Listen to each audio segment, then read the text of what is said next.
El teléfono sonó a las 11:17 de la mañana. Antes de contestar, supe que algo no estaba bien. No fue un presentimiento místico ni un acto de dramatismo, sino la simple certeza de que nadie me llamaba a esa hora. La voz del hombre al otro lado era educada, pero cargada de tensión. Señora, le habla el departamento de operaciones del banco. Creo que esta llamada no es para usted. Su esposo está aquí con una mujer que dice ser usted. Solté una risa nerviosa, automática.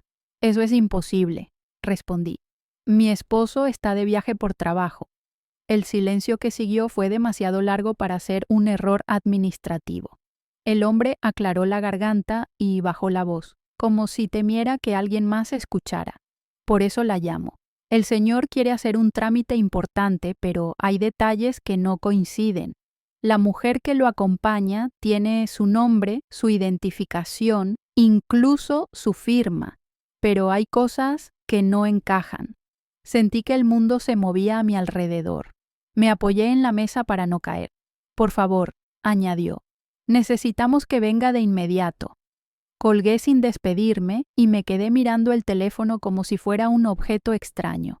Pensé en mi esposo, en la maleta que había preparado la noche anterior, en el beso distraído antes de salir, en el mensaje que me envió desde el aeropuerto diciendo que estaría ocupado todo el día. Pensé en la palabra idéntica. Nadie es idéntico a nadie. Me dije que debía ser un error, un fraude, una confusión, pero algo en la voz del empleado me decía que la verdad era otra. Me puse el abrigo sin pensarlo. Tomé el bolso, las llaves y salí casi corriendo. En el ascensor me miré en el espejo, el cabello recogido, la bufanda azul que uso desde hace años, el rostro cansado de una mujer que ya no se sorprende fácilmente. Y entonces un pensamiento me heló la sangre. Alguien estaba usando mi vida como disfraz. Al salir a la calle, el ruido me golpeó. Todo seguía igual para los demás, y esa normalidad me resultó insultante. Durante el trayecto al banco, intenté reconstruir mi matrimonio como si fuera una película acelerada. 37 años juntos. Una vida hecha de rutinas, silencios compartidos, acuerdos tácitos. Dejé mi trabajo cuando nacieron los hijos. Ayudé con la contabilidad cuando él fundó su empresa. Firmé papeles sin leerlos porque confiaba. Siempre confié. Creí que esa confianza era amor. Nunca imaginé que también podía ser ceguera. Llegué al banco antes de lo esperado. El guardia me miró 2 veces antes de dejarme pasar. Me llamaron, dije. Mi voz sonó firme, aunque por dentro todo temblaba. Me condujeron a una oficina pequeña. El empleado de la llamada estaba allí, pálido, acompañado por una mujer joven que no dejaba de mirar hacia la puerta. Gracias por venir, dijo él. Necesitamos que vea algo. Abrió la persiana apenas un poco. A través del vidrio los vi. Mi esposo de pie, hablando con un ejecutivo, y a su lado, una mujer. Mi cuerpo reaccionó antes que mi mente. Se me aflojaron las piernas. Tuve que sentarme. La mujer llevaba mi mismo corte de cabello, mi mismo tono. Usaba un abrigo muy parecido al mío. Incluso sostenía el bolso del mismo modo, apoyado contra el costado izquierdo. No era casualidad, era imitación deliberada. Dice llamarse como usted, murmuró el empleado. Conoce datos que solo usted debería saber. No podía dejar de mirarla, no porque fuera más joven o más atractiva, sino porque estaba ocupando un lugar que no le correspondía. Mi lugar. La vi reír, tocar el brazo de mi esposo con una familiaridad que me resultó obscena. Él no parecía nervioso, parecía cómodo. Quise levantarme y salir corriendo. Quise enfrentarla, quise gritar, pero algo dentro de mí se endureció. Una voz que no reconocí dijo: observa, aprende, no te apresures. Me quedé sentada, respirando despacio, mientras el empleado seguía hablando de procedimientos y verificaciones. Yo solo pensaba una cosa: esto no empezó hoy. De pronto entendí que aquel viaje de trabajo no era nuevo, que las ausencias, los cambios de humor, la distancia creciente tenían otra explicación, que esa mujer no había aparecido de la nada, Alguien no se vuelve idéntico por accidente, se entrena, se estudia, se prepara, y mi esposo había sido parte de eso. ¿Qué desea hacer?, me preguntó la mujer del banco con cautela. La miré, pensé en mis hijos, en mi casa, en mi nombre escrito en cientos de documentos. Pensé en todo lo que estaba en juego, y respondí algo que me sorprendió a mí misma. Nada, todavía no. Salí del banco sin que ellos me vieran. Caminé 2 cuadras sin sentir los pies. Me senté en un café y pedí agua. Necesitaba pensar. Si entraba allí como una esposa traicionada, él se defendería, negaría, mentiría. Pero si me quedaba en silencio un poco más, si dejaba que siguiera creyendo que su mentira funcionaba, cometería errores. Miré mi reflejo en la vidriera. La mujer que me devolvía la mirada no era la misma que había salido de casa 1 hora antes. Había algo nuevo en sus ojos. No era dolor, era lucidez. Por primera vez no me pregunté por qué lo hacía. Me pregunté cómo lo había hecho durante tanto tiempo sin que yo lo notara. Pagué el café con una mano que ya no temblaba. Saqué el teléfono y revisé los mensajes. Tenía uno de él enviado hacía 20 minutos. Reuniones todo el día. Te llamo por la noche. Sonreí sin humor. No lo llamé, no lo confronté. Guardé el teléfono y respiré hondo. Sabía que lo peor no era descubrir una traición. Lo peor era descubrir que alguien había intentado borrarme sin eliminarme, reemplazarme, convertirme en una versión prescindible.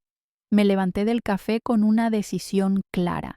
No iba a enfrentar a la mujer idéntica, no iba a gritar en el banco, iba a volver a casa, a revisar papeles, a recordar conversaciones, a reconstruir mi propia vida desde los detalles que había ignorado, porque si alguien se había tomado el trabajo de copiarme, era porque yo valía más de lo que me habían hecho creer.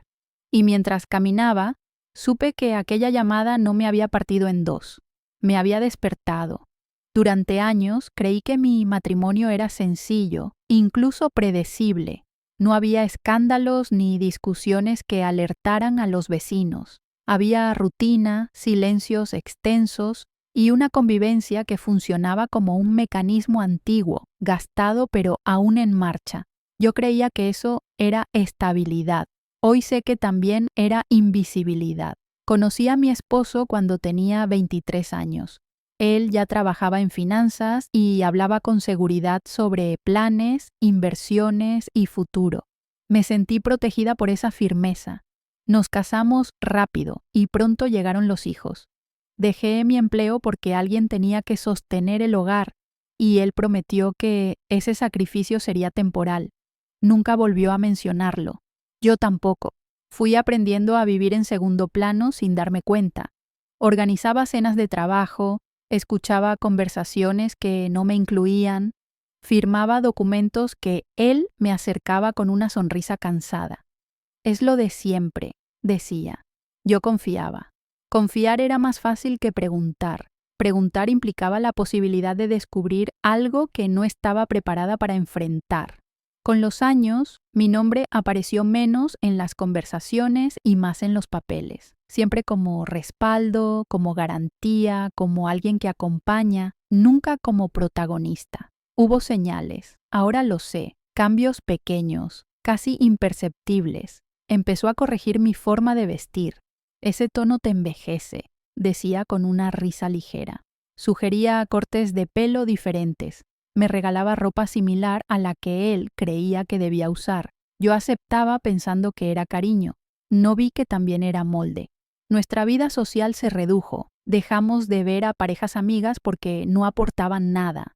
Él prefería reuniones nuevas, gente más joven, ambientes donde yo era presentada como mi esposa sin nombre propio. Empecé a sentirme como un accesorio que combina con todo y no destaca en nada. Cuando cumplí 60 años, organizó una cena pequeña. Brindó por mi compañía incondicional. Esa palabra me quedó resonando. No dijo amor, no dijo admiración, dijo compañía, como si yo fuera un objeto confiable, no una persona con historia. En casa hablábamos menos. Yo llenaba los silencios con tareas, con orden, con televisión de fondo. Él se refugiaba en el teléfono, en correos que no veía, en llamadas que hacía en otra habitación. Cuando preguntaba, me decía que eran asuntos de trabajo. Yo asentía, siempre asentía. Mis amigas notaron el cambio antes que yo. «Te veo apagada», me dijo una tarde. Me molestó, pensé que exageraba. ¿Cómo iba a estar apagada si mi vida estaba en orden? Tenía casa, hijos adultos, estabilidad económica. No entendía que el orden también puede asfixiar cuando no deja espacio para hacer. La noche anterior a la llamada del banco, él preparó la valija con cuidado. Me pidió una camisa específica, un reloj. Me dio un beso rápido y dijo que el viaje sería corto. Yo lo ayudé como siempre. No noté nervios, no noté culpa, noté costumbre. La costumbre de alguien que cree tener todo bajo control. Después de la llamada, cada recuerdo empezó a acomodarse de otra forma. Las ausencias ya no eran trabajo, las correcciones no eran cuidado, los silencios no eran cansancio, eran estrategia. Alguien no reemplaza a otro de un día para otro, se ensaya, se prueba, se compara. Me di cuenta de que él había estado observándome durante años, no para comprenderme, sino para replicar mis gestos, mis respuestas, mis datos personales. Todo lo que compartí en confianza se convirtió en material de estudio. Esa fue la traición más profunda, no el engaño, sino el uso frío de mi identidad. Al volver a casa después del banco, abrí cajones que no tocaba desde hacía tiempo. Revisé carpetas, contratos, estados de cuenta. Empecé a leer con atención lo que antes firmaba sin pensar. Mi nombre aparecía en lugares clave, pero siempre asociado al suyo. Yo no era invisible en los papeles. Lo había sido en la relación. Recordé conversaciones donde él me pedía que repitiera historias familiares para no olvidarlas. Detalles sobre mis gustos, mis rutinas, mis respuestas automáticas. Pensé que era nostalgia. Ahora entendía que era entrenamiento. Esa tarde lloré por primera vez, no por él, sino por mí. Por la mujer que se fue adaptando hasta volverse predecible, por la confianza que regalé sin exigir reciprocidad. Lloré poco. El llanto no duró. Fue como una limpieza necesaria antes de tomar aire. Al anochecer me senté frente al espejo. Me observé con detenimiento. La mujer que vi no era débil, estaba cansada de sostener una historia incompleta. Me hablé en voz baja, algo que no hacía desde joven. «No te borraron», me dije. «Te subestimaron». Esa noche, cuando él llamó desde el viaje, atendí con naturalidad. Me habló de reuniones, de cansancio, de hoteles. Yo escuché sin interrumpir. No lo confronté. Le pregunté si había comido bien. Le deseé descanso. Colgué con calma. Fingir normalidad fue más difícil que llorar, pero también fue más poderoso, porque mientras él seguía creyendo que yo no veía, yo estaba empezando a ver con demasiada claridad. Volví al banco 2 días después, a la misma hora, con el mismo abrigo y la bufanda azul. No llamé antes, no quería advertir a nadie. Caminé hasta la entrada con el pulso firme y la cabeza fría, como si estuviera entrando a un teatro para ver una obra cuyo final ya intuía. La vi enseguida. Estaba sentada en una de las mesas del fondo, inclinada hacia adelante, hablando con una gestualidad que conocía demasiado bien. Movía las manos como cuando explico algo importante. Sonreía con la comisura izquierda un poco más elevada. Llevaba el cabello recogido del mismo modo en que yo lo uso desde hace años. No era solo parecida, era un espejo ensayado. Mi esposo estaba frente a ella, atento, casi orgulloso. Cuando la escuchaba, asentía con esa expresión que yo había visto tantas veces en casa. La presentaba con naturalidad a quienes se acercaban. «Mi esposa», decía. Esa palabra me atravesó como una astilla. No por celos, sino por la audacia, por la certeza con la que la pronunciaba. Me acerqué al mostrador y pedí hablar con el gerente. Mientras esperaba, no pude evitar observarla con más detalle. Usaba un anillo similar al mío, no idéntico, pero lo suficientemente parecido como para pasar desapercibido. Su perfume flotaba en el aire. Era el mismo que él me regalaba cada aniversario. Entendí entonces que no estaba imitando mi apariencia por capricho, estaba replicando mi identidad. El gerente me condujo a una oficina, me ofreció agua, yo negué. Quería ver, necesitaba ver. Me levanté y pedí permiso para salir. Un momento, dije. Nadie me detuvo. Caminé directo hacia la mesa donde estaban. No me anuncié, no levanté la voz. Me planté a 1 metro de ellos. La mujer levantó la mirada primero. Sus ojos se abrieron apenas, lo justo para revelar sorpresa. Luego compuso el rostro y sonrió como si me conociera. Mi esposo tardó un segundo más en reconocerme. Cuando lo hizo, su cara perdió color. «¿Qué haces aquí?», preguntó. «Vengo a ver a mi reflejo», respondí. «Parece que anda suelto». El silencio alrededor fue inmediato. La mujer idéntica a mí me observó con una mezcla de desafío y cálculo. No retrocedió, no negó. Sostuvo la mirada como alguien que ha ensayado ese momento. «Debe haber una confusión», dijo ella con mi mismo tono educado. «Yo soy su esposa». «No», respondí. «Tú eres su mentira». Mi esposo intentó interponerse. «Hablemos afuera», dijo. «Esto no es el lugar». «El lugar es perfecto», contesté, «porque aquí están los documentos». El gerente se acercó nervioso. Yo levanté la mano. «Tranquilo», dije. «Solo quiero confirmar algo». Miré a la mujer. «Dime, ¿cuál es el segundo nombre de mi madre?». Parpadeó. Miró a mi esposo. Él bajó la vista. «No tengo por qué responder», dijo ella. «Exacto», respondí. «Porque no eres yo». La tensión se volvió espesa. Algunas personas fingían no escuchar, otras observaban sin disimulo. Yo sentí una calma extraña, casi clínica. No había ira, había precisión. «¿Cuánto tiempo llevas entrenando para ser yo?», pregunté. Ella apretó los labios. «No sabes nada», dijo. «Sé lo suficiente», repliqué. «Sé que alguien no copia hábitos, gestos y recuerdos por casualidad». Mi esposo dio un paso adelante. «Basta», ordenó. «Estás exagerando». «Exagerar es decir que estoy loca», respondí. «Esto es nombrar lo que veo». El gerente pidió pasar a la oficina. Asentí. Entramos los 4. Cerraron la puerta. El aire estaba cargado. Yo me senté. Ellos quedaron de pie. «Explique», pidió el gerente mirando a mi esposo.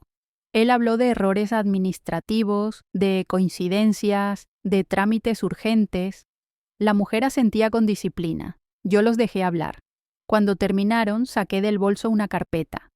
«Aquí están mis documentos», dije. «Y aquí mis firmas». Las comparé con las de ella. No coincidían del todo.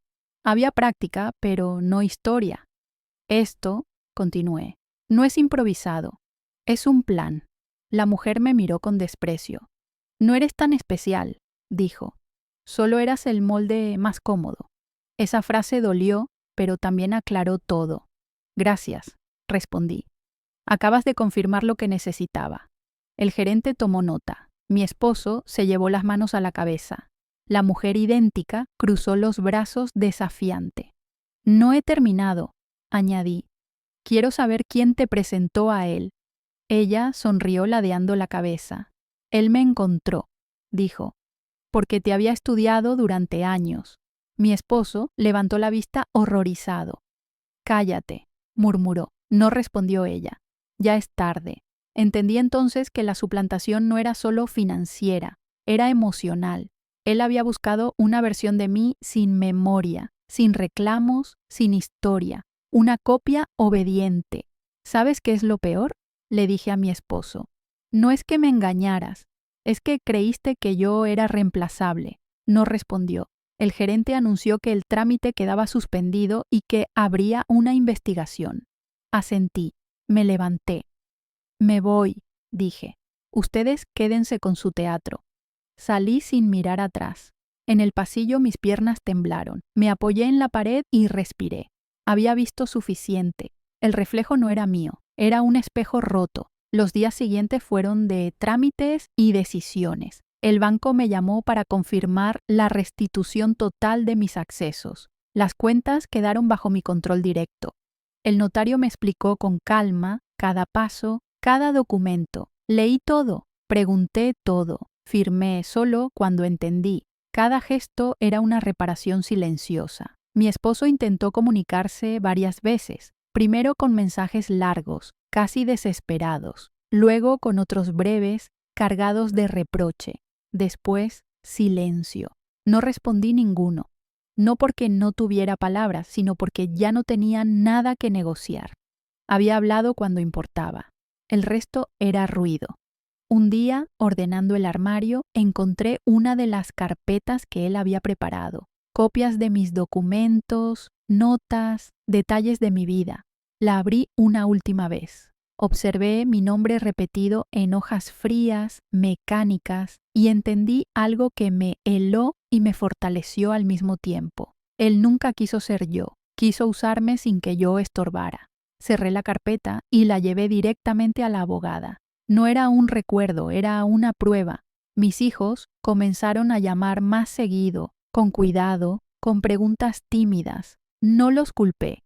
Los escuché, les expliqué lo necesario, sin dramatismo. No necesitaba que tomaran partido, solo que comprendieran que su madre no era un objeto intercambiable.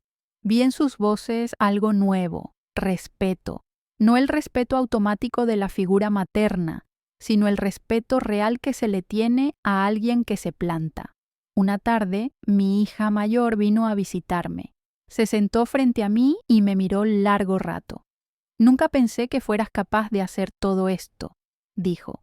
No lo dijo con desprecio, lo dijo con asombro. «Yo tampoco», respondí, «porque nunca lo necesité antes», asintió con los ojos brillantes. «Me alegra que lo hicieras», susurró. Esa frase sencilla y tardía cerró algo dentro de mí. La mujer idéntica desapareció de mi vida como había aparecido, sin nombre propio. Supe que había intentado justificarse, que decía haber sido manipulada. Tal vez era cierto, tal vez no. No me correspondía juzgarla. Ella eligió ser una copia. Yo elegí volver a ser original. Pasaron las semanas. El proceso legal avanzó. Mi esposo perdió acceso a varios beneficios. Su imagen, tan cuidadosamente construida, se resquebrajó, no por venganza mía, sino por la lógica consecuencia de sus actos. Aprendí que la justicia más contundente no necesita gritos ni humillaciones públicas, solo necesita tiempo y verdad. Una noche, sentada en el mismo sillón donde tantas veces me sentí pequeña, apagué la televisión y me quedé a oscuras, no porque alguien me lo ordenara, sino porque quería escuchar el silencio. Y en ese silencio me escuché a mí misma. Me di cuenta de que durante años había vivido como una versión reducida de mí, no por falta de carácter, sino por exceso de entrega. Había dado tanto espacio que terminé desapareciendo. Y nadie puede defender lo que no ocupa lugar. Hoy, a mis 62 años, entendí algo que me habría ahorrado mucho dolor si lo hubiera sabido antes, pero que aún llega a tiempo. El amor que exige que te borres no es amor, es conveniencia. No odio a mi esposo, el odio ata. Yo me solté, tampoco me quedé con rencor. El rencor envejece mal. Me quedé con algo mucho más útil, claridad. Claridad para decir no. Claridad para leer antes de firmar. Claridad para escuchar mi incomodidad antes de justificarla. Claridad para saber que nadie tiene derecho a usar mi nombre sin mi voz. Un domingo por la mañana fui a caminar al parque. Me senté en un banco y observé a la gente pasar. Mujeres jóvenes, mayores, parejas, personas solas. Pensé en cuántas historias invisibles caminan a nuestro lado sin que nadie las mire. Pensé en cuántas mujeres de mi edad creen que ya es tarde para cambiar algo. Y sentí un impulso profundo de decirlo en voz alta. No es tarde. No es tarde para aprender. No es tarde para decir basta. No es tarde para recuperar lo que es tuyo, incluso si ese algo eres tú misma. Cuando regresé a casa, abrí las ventanas y dejé entrar el aire. Me miré en el espejo del pasillo. La mujer que me devolvía la mirada tenía arrugas nuevas. sí, pero también tenía algo que antes no estaba. Una firmeza, tranquila. No necesitaba probar nada, no necesitaba ser validada. Existía con plenitud. Esa noche escribí mi nombre completo en una hoja en blanco. Lo miré, lo repetí en voz alta, no como un acto legal, sino como un acto íntimo. Nadie volvería a usarlo sin mi consentimiento. Si algo aprendí de todo esto es que la traición más dolorosa no siempre viene del otro, a veces viene de una misma, cuando se acostumbra a no hacerse preguntas. Yo me hice las mías, y las respuestas, aunque duras, me devolvieron la vida.